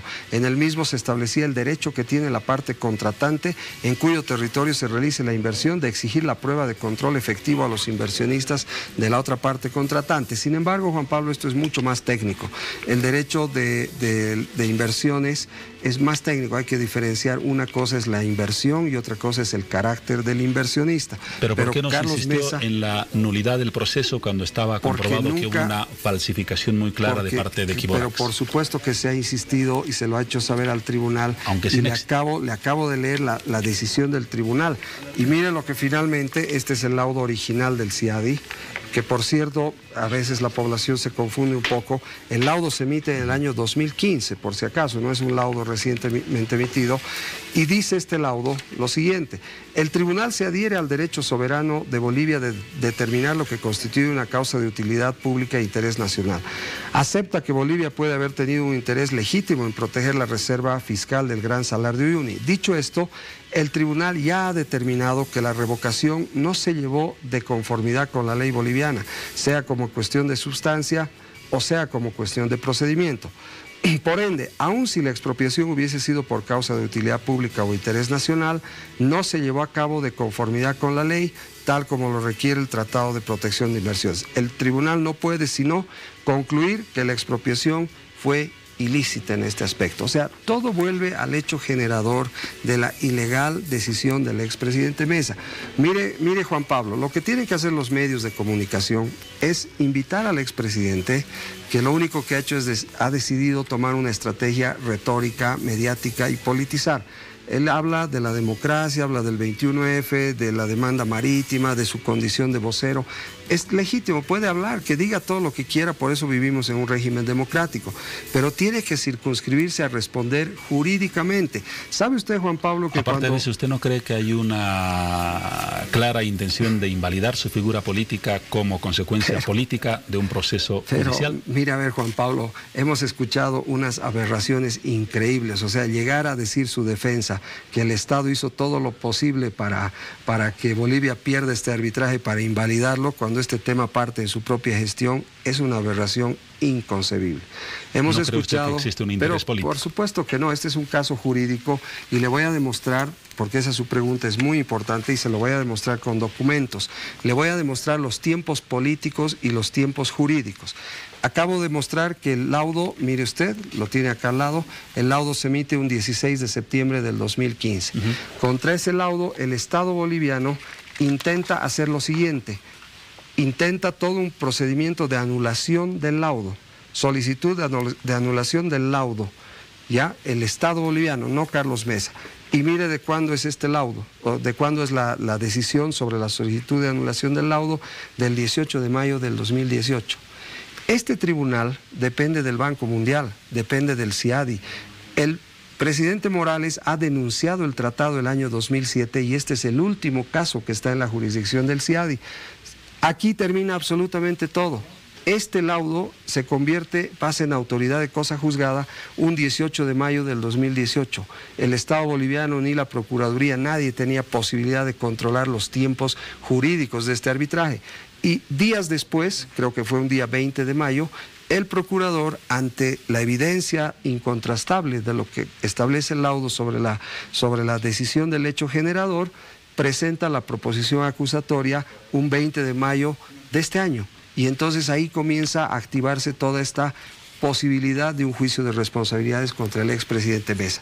¿Qué tiene que ver? ¿Ha entendido la diferencia entre tiempos jurídicos y tiempos políticos? Aquí no hay absolutamente ningún tiempo político. Estos son tiempos jurídicos del proceso arbitral y lo que pudo haber hecho el expresidente, por ejemplo, mire, Juan Pablo, este dato interesantísimo, es convocado por el fiscal general del Estado, se sienta frente al fiscal general. No lo digo yo, no lo dice la Procuraduría, es la información que proporcionó el propio fiscal. Se le extiende un cuestionario con 20 preguntas, jurídicas obviamente, no creo que le hayan pedido su pronóstico sobre el Mundial. Las respondió de forma y no responde. El expresidente se negó a responder el cuestionario del fiscal general y en su lugar presenta memoriales y se niega a responder. Si a usted lo acusan, memoriales no son una forma de respuesta. No son una forma de respuesta, porque tiene que si a usted lo acusan en este momento de la posible comisión de un delito y se presenta ante un fiscal, esa es pues la oportunidad que usted tiene para ejercer su defensa sin ningún tipo de restricción y hacerle saber al fiscal que está investigando, está viendo si hay materia justiciable, de hacerle saber. Tiene que responder por sus actos y por sus omisiones. Pero el memorial es una opción reconocida por el derecho. Puede presentar absolutamente todo, pero lo que está haciendo el expresidente es mezclar los procedimientos. Y yo quisiera terminar con esto. Personalmente creo que todas las personas y todas las autoridades del Estado somos absolutamente responsables. Estamos sometidos a un régimen de responsabilidad por la función pública y cada autoridad responderá pues en la instancia y en el procedimiento que corresponda. Responderá el procurador, responderán los ministros, ya fueron interpelados, cada uno responderá en la instancia que corresponde. Y exactamente lo mismo se pide para el expresidente, que responda jurídicamente. Ustedes los medios invítenlo y díganle, venga por favor con las 6 auditorías. Explíquenos si la palabra revocatoria de verdad es un error formal. Lo ha respondido Eso no es un error formal. Medios. Hemos demostrado que la frase que él dice de que esta decisión fue impecable, no lo es. Y bueno. Vamos a la última pregunta. Nuestro tiempo ya está por concluir, señor subprocurador. Gracias por la explicación que nos ha brindado. Una respuesta muy corta. La pregunta es la siguiente. ¿Se peca de injusticia al cargar toda la responsabilidad en las primeras decisiones de Carlos Mesa cuando hay una cuota de responsabilidad en la gestión jurídica del actual gobierno durante más de 10 años? ¿No es todo negro para Mesa y blanco para la segunda etapa de la defensa en el proceso? En absoluto, pues, Juan Pablo. Lo que no puede usted mezclar, no puede mezclar los procedimientos legales. Estamos hablando de una figura de un ex primer mandatario. Estamos hablando de un expresidente del Estado que tiene un régimen para su juzgamiento particular regido por la ley 044 y que le habilita a él un juicio de privilegio por su condición de expresidente, y por eso es que él está relacionado con un juicio de responsabilidades. Entonces, cualquier investigación contra otras autoridades, contra las autoridades de la Procuraduría, ministros y cualquiera, por supuesto que se tiene que hacer, pero se tiene que hacer en la vía que corresponde, con los procedimientos que corresponden. No corresponde en esta primera instancia, que es donde la Procuraduría lo único que ha hecho es entregarle al fiscal una proposición acusatoria. El fiscal ha valorado si había materia justiciable, donde Mesa se rehúsa además a usar su defensa, y el fiscal emite un requerimiento acusatorio. Como usted lo ha dicho al iniciar esta entrevista, eso va al Tribunal Supremo, de ahí se irá a la Asamblea Legislativa, la Asamblea Legislativa verá si autoriza o no autoriza el enjuiciamiento, luego volverá a la Fiscalía y al Tribunal Supremo, y recién comenzará un verdadero juicio si es que esas instancias jurisdiccionales lo consideran pertinente. No es un tema de Procuraduría. Si acaso llegaría a pasar aquello, esa es una excelente oportunidad donde el expresidente puede pedir absolutamente todo, si es que estaríamos en una etapa de juicio. Ni siquiera, Juan Pablo, hemos llegado al antejuicio. La Asamblea Legislativa va a desarrollar el antejuicio. Muchas gracias, subprocurador Javier Moncada, por la visión que nos ha brindado de este proceso, una visión que corresponde a una de las partes. Será hasta un nuevo encuentro. El tema seguramente va a dar mucho más que decir y haremos el seguimiento correspondiente. Juan Pablo, muchísimas gracias a usted por la oportunidad. Le reiteramos nuestro agradecimiento y nos vamos ahora, cuando son las 0:13, con Paola Sánchez. Muy bien, gracias Juan Pablo. Es momento de establecer contacto con la unidad móvil junto a nuestra periodista Yubinka González, que se encuentra en la Plaza Alexander. Una fraternidad de Cuyahuada, porque recordemos que este próximo sábado 28 de julio se llevará a cabo la entrada universitaria de la Universidad Mayor de San Andrés, y este fin de semana es la preentrada. Yubinka, tienes más detalles.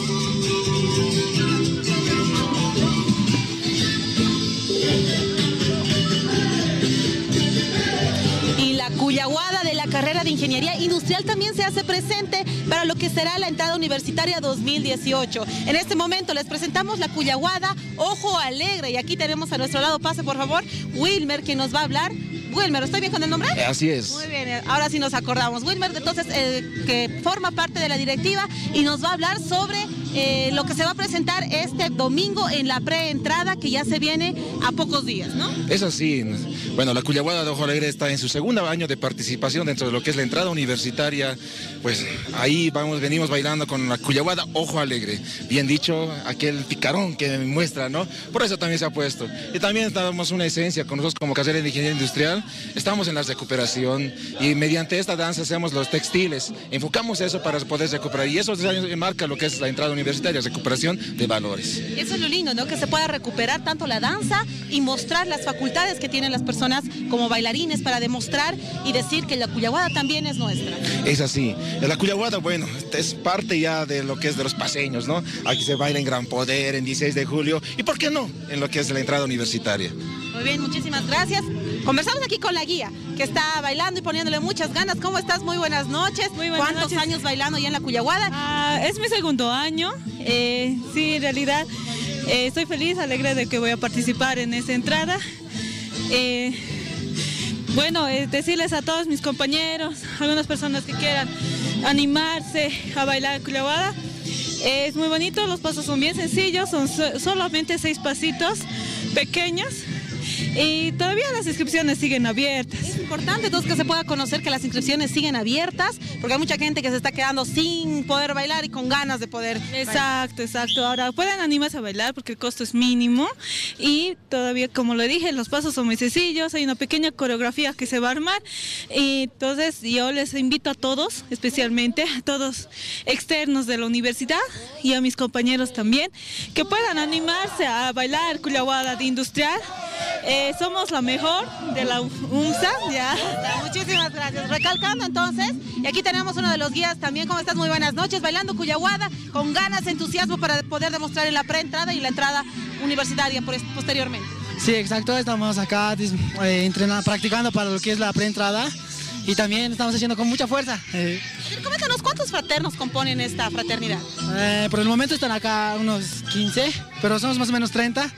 Algo así. Y también tema de horario influye bastante, ¿verdad? Porque ustedes ensayan hasta más tempranito, pero hacemos un esfuerzo para poder mostrar a la gente lo que hace la carrera como tal, mostrando la danza. Sí, exacto. Estamos haciendo todo el esfuerzo posible para demostrar lo mejor que tiene la U. Muy bien, muchísimas gracias. Recalcar también que ya están compuestas las fraternidades para lo que va a ser esta entrada. 68 fraternidades que se hacen presente y mostrando todas las habilidades en esta preentrada. Son 15 grupos que no van a ingresar en la preentrada, sin embargo en la entrada universitaria, que es el próximo sábado, los estaremos viendo. Y con este informe nos vamos a este estudio.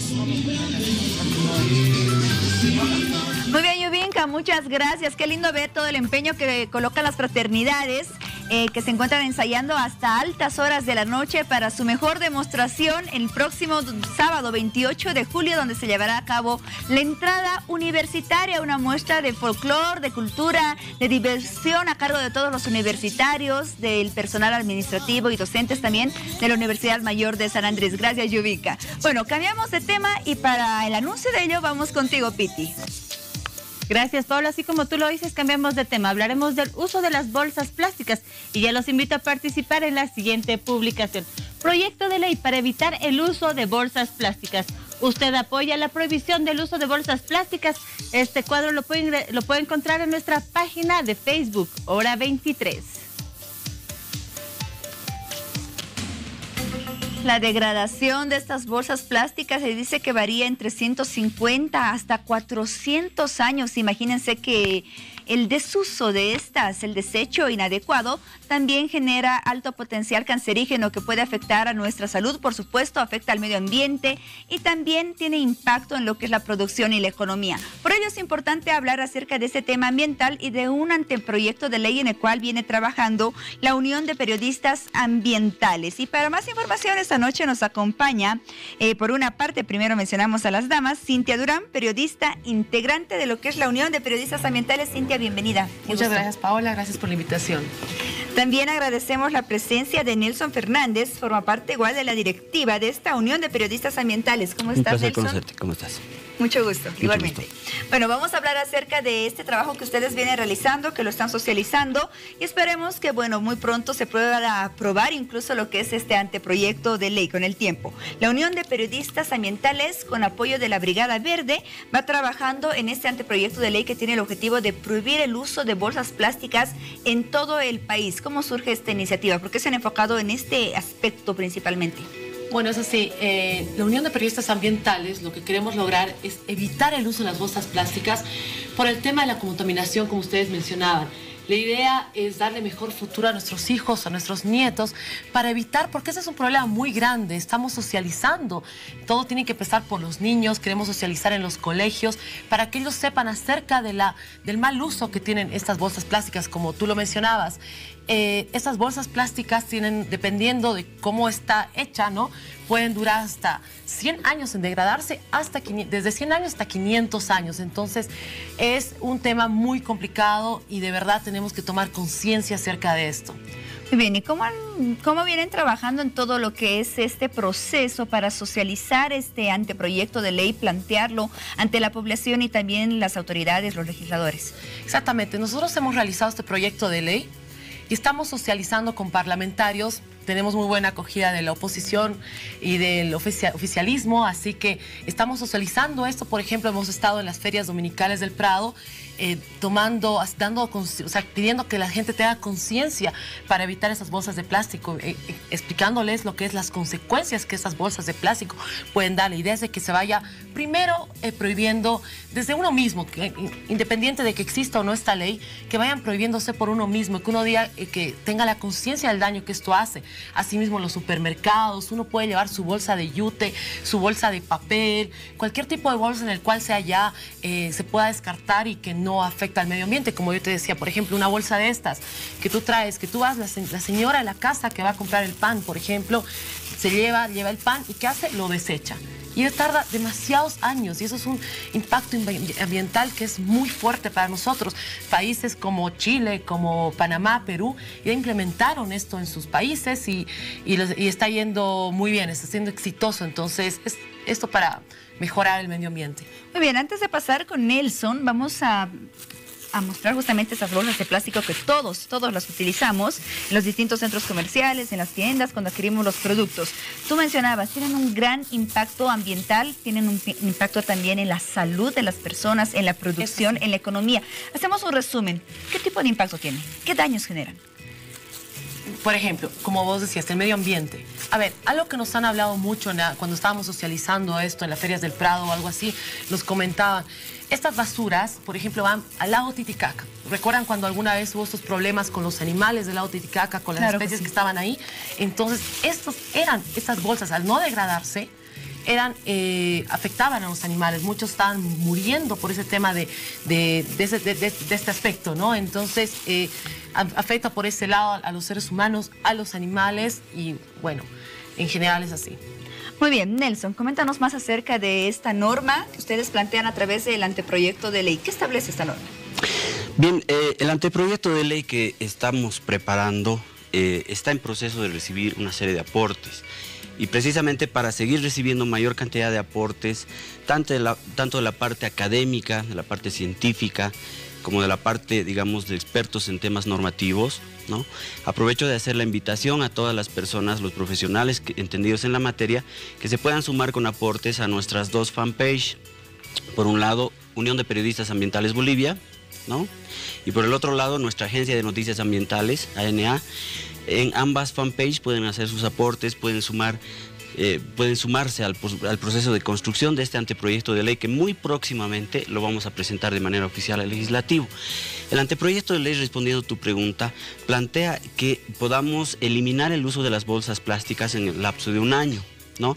Ahora, estamos viendo, justamente estamos haciendo precisiones en la parte técnica, normativa, para poder ver cuál va a ser la parte punitiva de este reglamento, es decir, cómo se va a sancionar, ¿no es cierto?, el uso de las bolsas plásticas luego de este periodo de un año.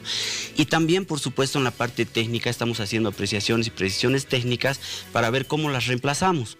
Ahora, respecto de cómo reemplazamos las bolsas plásticas, que ya lo dijo mi colega, es parte de una cadena del mal, digamos, es una cadena que desde el proceso de la fabricación de las bolsas plásticas ya se produce una generación terrible de gases de efecto invernadero que afectan y que aumentan los efectos lamentables del cambio climático, ¿no?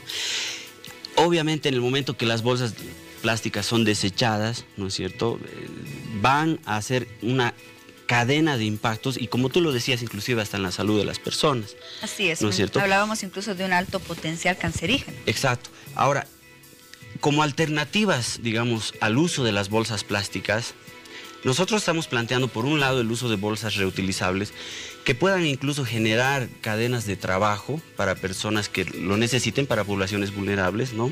Podemos hacer, estamos pensando en que las mismas personas de la tercera edad puedan fabricar bolsitas de tocuyo, puedan hacer bolsitas derivadas del algodón, que son reutilizables, que son lavables, que no contaminan, ¿no? Muchas veces hasta por la parte cultural, algunas personas nos da un poco de vergüenza, que si ellos estaban con terno, están con la corbata y no quieren, digamos, utilizar una bolsita de tocuyo, pero es preferible utilizar una bolsita de plástico negra, qué sé yo.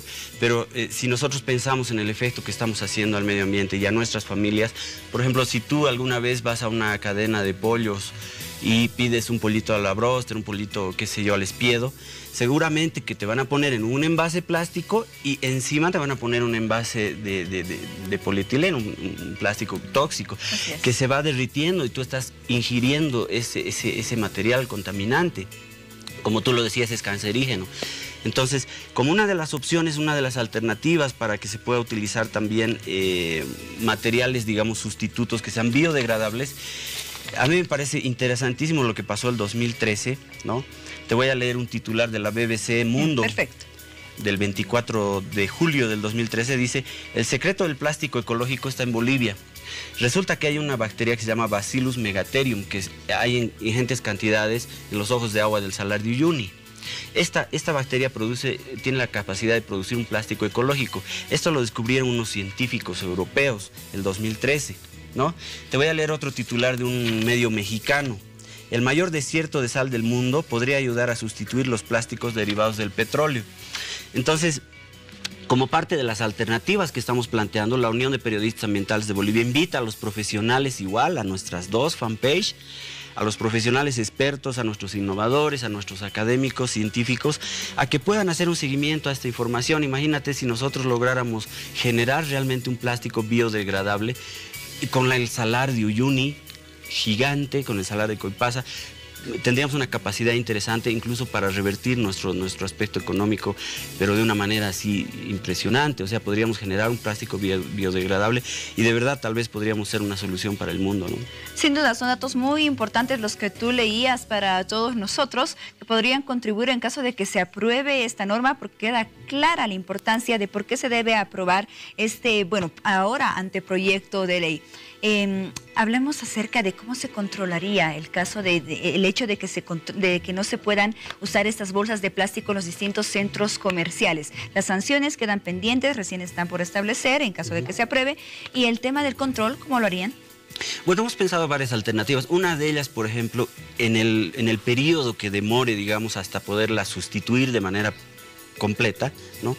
Podríamos ver incluso de que una alternativa podría ser de que te cobren por el uso de las bolsitas, ¿no? O sea, cuando ya te afectan al bolsillo, tú preferirías tal vez reemplazar por una bolsita que te va a durar mucho tiempo a pagar cada vez, digamos, por una bolsita plástica, que es una de las alternativas que podría ser viable en el tema que tú mencionas, ¿no?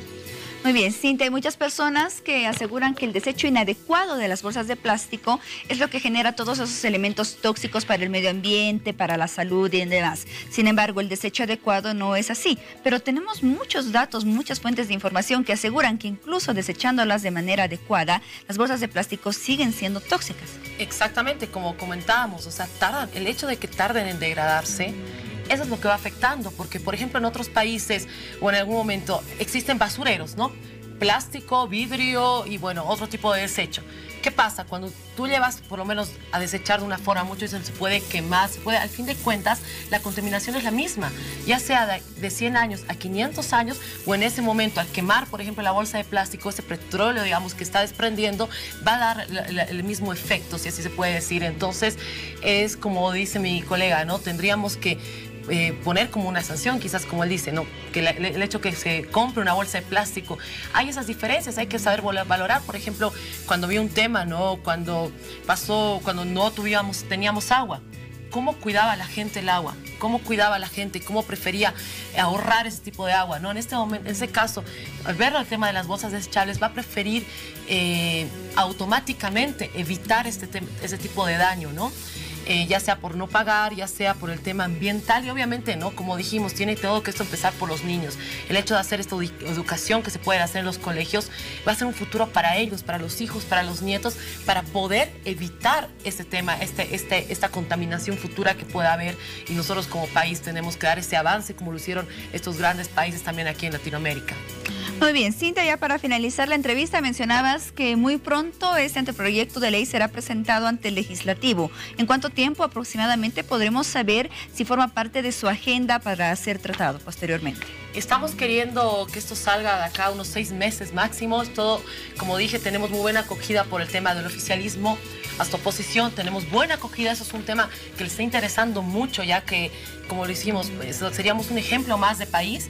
Entonces, creemos que en 6 meses ya podemos sacarlo y, como comentaba mi colega, de acá un año ya poder normar, que todo esto norme y que las grandes empresas empiecen a ver el tema de cambiar estas bolsas de plástico por bolsas biodegradables, es que se quiere usar, por ejemplo, en los supermercados, que pueden ser muy masivos, ¿no?, en ese aspecto.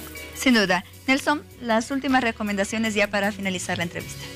Bien, más que recomendaciones, una invitación a todas las personas que quieran sumarse. Como Unión de Periodistas Ambientales de Bolivia tenemos un brazo, digamos, operativo, un brazo sensibilizador, que es la Brigada Verde.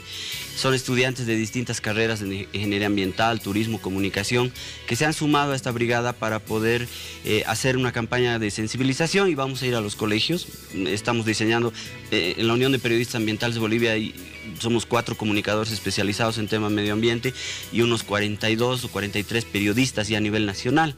Entonces, los comunicadores estamos diseñando estrategias para poder hacer una gran campaña de sensibilización, y al margen de esto estamos pensando también en una interesantísima estrategia en la cual vamos a involucrar a todos los medios masivos del país. No tiene que ver específicamente con las bolsas plásticas solamente, tiene que ver con muchos otros temas más de la parte ambiental, y bueno, ya les estaremos dando en su momento. Por el momento te lo dejo en suspenso, pero estaremos dando la posibilidad de que todos los periodistas a nivel nacional y los medios masivos nos sumemos por una vida mejor para nuestro país, para que nosotros tengamos, realmente seamos el ejemplo ante el mundo, ¿no? Muy bien, importante. Cerca de 475 millones de bolsas de plásticos cada año, y solamente en Bolivia, dañan a nuestro planeta y dañan nuestra salud. Así que es importante apoyar esta iniciativa. Muchas gracias, Cintia Durán y también Nelson Fernández, ambos integrantes de la Unión de Periodistas Ambientalistas, y felicidades por la iniciativa. Gracias por la invitación, y de verdad empecemos por un cambio. Y gracias a que ustedes, los colegas, se van a sumar y nos apoyan con esto para que este proyecto de ley salga y nos dé buenos frutos. Muy bien, esperamos buenas noticias muy pronto. Muchas gracias. Muy bien, Piti, vamos contigo. Gracias, Pablo. Vamos a leer algunos de los comentarios que nos enviaron nuestros televidentes acerca del uso de las bolsas plásticas. Nos escribe Victoria Párraga, dice, sí, totalmente, ya que hace daño al medio ambiente. Vamos con Reynolds y nos dice, las bolsas tienen que desaparecer porque hacen daño al planeta por las sustancias que tienen. Ricardo nos escribe y nos dice, la verdad, en todas las ciudades de Bolivia se ve que contamina mucho, bolsas plásticas por todo lado. Ana Cecilia Quispe nos dice, yo apoyo a que no se use bolsas. Janet Martínez nos dice, de una vez volver como en los tiempos de los 80, cada quien con sus bolsas de mercado a la tiendita a comprar pan y la comida en papel sábana, como era antes. Vamos con el último comentario y nos escribe Carmen Rosa y dice, buenas noches a todos ustedes que componen este hermoso programa de Hora 23. Mi opinión de la prohibición de las bolsas plásticas tiene que ser lo más antes posible, así tendremos una mejor imagen.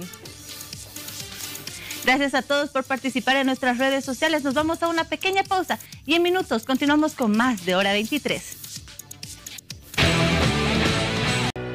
Hora 23. Un anticipo a manera de invitación de lo que tendremos en esta jornada, jueves en Hora 23, un par de reportajes especiales y el debate a propósito de ese tema que desde luego tiene interés para muchos y muchos sectores en nuestra sociedad. Los estaremos esperando esta noche para conocer ese trabajo periodístico. Vamos ahora a una entrevista más, la última de nuestro programa, no por ser última, la menos importante. Vamos a hablar de lo que ha sido hoy una movilización de la Federación de Gremialistas de La Paz. Estamos en estudio con Óscar Aranda, ejecutivo de la Federación de Gremiales. Señor Aranda, buenas noches, bienvenido. Muchas gracias, Juan Pablo, por la entrevista. ¿Cuál ha sido la razón de la movilización de hoy por el centro de la ciudad a cargo de los afiliados a la federación que usted preside? Bueno, son varios los pedidos que tenemos, ya estamos presentando cartas emisivas al señor Luis Revilla, como también a la señora Paola Valdenazzi, donde las respuestas de ellos Ella es la directora de mercados. Ella es la jefa de mercados en vías públicas, Su respuesta de ellos siempre es negando, ¿no?, la posibilidad de que nosotros podamos responsabilizar con su persona. En la última entrevista que hemos tenido, ella ha dicho prácticamente que no tiene tiempo, que su jefe le ha ordenado que tiene que hacer otros trabajos, entonces nos ha delegado unas terceras, cuartas personas. Y lo que más nos asombra esta tarde en su rueda de prensa que ha tenido la doctora Baldenazzi, dice que hay más de 1000 asociaciones acá en la ciudad de La Paz, lo que en registros en la misma gobierno municipal solo tienen 462 asociaciones. Ella ha dicho esta tarde que son más de 1000 asociaciones. Nos asombra y nos preocupa también esto a la vez, que ellos estén asintiendo y asentando a más gremiales en la ciudad de La Paz. En síntesis, ustedes quieren tener contacto con la dirección de mercados, han tenido reuniones preliminares, pero no ha habido una secuencia de encuentros que permitan tratar al nivel que corresponde las demandas del sector. Siempre hemos querido nosotros sociabilizar, porque como todo sector tienen problemas y ellos como autoridades están en todo su derecho de resolver nuestros problemas.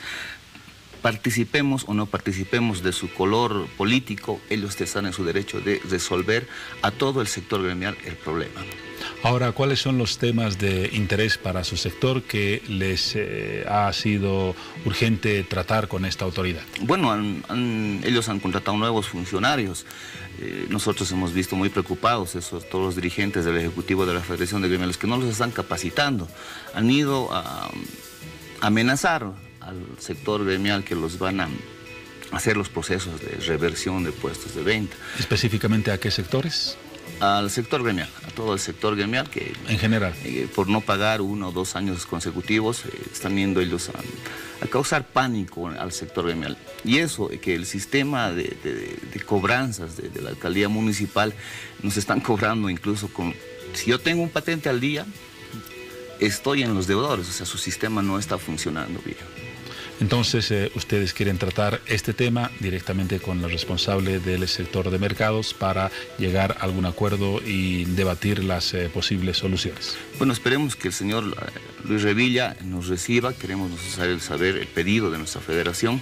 Esperemos también que no nos manden a terceras, cuartas personas, porque las terceras, cuartas personas no tienen esa autoridad para resolver. Ellos solo saben lavarse las manos y mandarnos de terceras, cuartas personas de sus funcionarios. Aparte del tema de la reversión de puestos de venta en varios sectores de la ciudad, ¿qué otro asunto les preocupa para incorporarlo en el diálogo con las autoridades ediles? Bueno, los nuevos asentamientos que se está permitiendo. Claro está, ustedes deben ver esto al diario, el eje troncal, lo que es desde la Mariscal Santa Cruz hasta la Montes, hay totalmente nuevos asentamientos de nuevos gremiales. Nuestra Plaza San Francisco se está volviendo otro mercado lanza sin darnos cuenta. Eso es lo que más estamos preocupados, y los malos tratos también de la Guardia Municipal que tenemos, ¿no?, hacia el sector. En este tema de la saturación de vendedores y comerciantes en el centro de la ciudad y en áreas anexas, ¿no es también de alguna manera responsabilidad de su sector que incorpora nuevos afiliados que buscan nuevos espacios de venta? Bueno, nosotros ya no tenemos a dónde más incluir. Lamentablemente quisiéramos, pero no tenemos ya lugar para incluir a más comerciantes. Se están dando la tarea de firmar una sola acta y autorizar una nueva asociación. Eso está haciendo este gobierno municipal. Y estas nuevas asociaciones reciben nuevos lugares de venta. Reciben nuevos lugares de venta, es por eso que en las declaraciones de esta tarde la señora Baldenazzi ha dicho más de 1000 asociaciones, lo que en el registro del SIGAE solo hay 462 asociaciones registradas. Además de la movilización que realizaron este miércoles, se han programado algunas otras medidas de presión que se aplicarían en los próximos días. Sí, vamos a tener justamente la próxima semana un ampliado departamental de todas las asociaciones. Ahí vamos a definir las nuevas posturas. ¿Cuáles serían las alternativas que están manejando como propuesta de la dirigencia? No quiero adelantarme, yo quiero que salga eso de las bases, porque no es bueno adelantarse, es mejor llegar el día y vamos a definir qué posturas vamos a tomar. La única vía de coordinación que han intentado es la que atraviesa por la Dirección de Mercados, ¿o han tenido algún contacto con concejales o con algunas otras instancias del gobierno municipal? Hemos pedido ahora también una audiencia con el Consejo Municipal. Espero nos den fecha y hora para reunirnos con ellos, porque queremos hacer saber las necesidades de este sector. Y también decirle a la señora Valdenazzi que de una vez le pedimos audiencias y ella hace oídos sordos a nuestros pedidos. En caso de ser recibidos por la responsable del área de mercados que está vinculada con el sector gremial, ¿cuáles son los puntos principales que les plantearían, además de los que ya he mencionado? Son varios los pedidos que tenemos que hacer, tenemos que hablar de un registro que se tiene que abrir porque hay compañeros que nos pueden pagar hace 5 o 6 años, lamentablemente por dejadez, porque algunas de las compañeras tampoco no saben leer, no saben escribir, entonces tal vez se han confiado en mantener su puesto de venta y no han podido pagar su patente municipal. Es que tenemos que dialogar por eso en este caso con la doctora Valdenazzi para que los pueda habilitar para su pago único municipal. En todo caso, ustedes en la asociación que usted preside no están de acuerdo con nuevas autorizaciones de puestos de venta en la ciudad. Estamos totalmente en desacuerdo porque la verdad está mermando nuestras ventas, está bajando nuestras ventas y nosotros tenemos también deudas bancarias, tenemos deudas con prestamistas y nos está preocupando los nuevos asentamientos que están asintiendo en este caso la unidad de mercados. Muy bien, creo que así hemos resumido los principales planteamientos. ¿Ha quedado alguno pendiente? No, solo queremos que nos reciban nuestras audiencias, por favor. Ya son constantes las cartas que hemos presentado desde noviembre del año pasado, en la que hasta la fecha no hemos tenido ninguna respuesta de parte del señor Luis Revilla y de parte de la señora Paula Valdenazzi. La demanda de la Federación de Gremiales de La Paz a través de su ejecutivo, Óscar Aranda. Gracias por la visita y ojalá se dé el escenario para el encuentro de soluciones y la definición de resoluciones a los problemas planteados. Agradecido por la entrevista, Juan Pablo. Muchas gracias. Hasta una próxima oportunidad.